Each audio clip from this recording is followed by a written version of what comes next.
லூக்கா நற்செய்தி 8வது அதிகாரம் 12வது வசனம். வழியோரமாக விழுந்த விதை யாருக்கு ஒப்பானவர் என்றால், இவர்கள் நம்பி மீட்பு அடையாதவாறு அலகை வந்து அந்த வார்த்தைகளை அவருடைய உள்ளத்திலிருந்து எடுத்து விடுகிறான். இவர்கள் நம்பி மீட்பு அடையாதவாறு அலகை சாத்தான் வந்து இவருடைய உள்ளத்திலிருந்து வார்த்தை எடுத்து விடுகிறான். ஏன் என்ன காரணம்? ஏன் இவருடைய உள்ளத்திலிருந்து வார்த்தை எடுக்கணும்? இவங்க அந்த கேட்ட வார்த்தையை அலட்சியப்படுத்தினாங்க. இது எங்களுக்கு தெரியாதா? இவர் ஏதாவது புதுசா சொல்றாரா? இல்லையே. இவர் ஏதாவது வித்தியாசமா சொல்றாரா? இல்லையே. எல்லாம் சொல்றதானே சொல்றாங்க. இது நாங்க எத்தனை முறை கேட்டிருக்கோம். ஊதாரியமான ஊமை நமக்கு தெரியாதா? தாவீது கோலியாத்து எங்களுக்கு தெரியாதா? இது என்ன புதுசா இருக்கு? ஒண்ணும் இல்லையே. அலட்சியப்படுத்தினாங்க.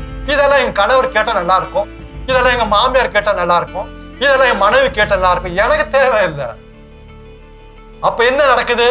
இவர்கள் நம்பி மீட்படையாதவாறு அலகை வந்து இவருடைய உள்ளத்திலிருந்து வார்த்தை எடுத்து விடுகிறான். எவ்வளவு வார்த்தை, எவ்வளவு செய்தி கேட்கிறோம், எல்லாம் வீணா போயிடுச்சு.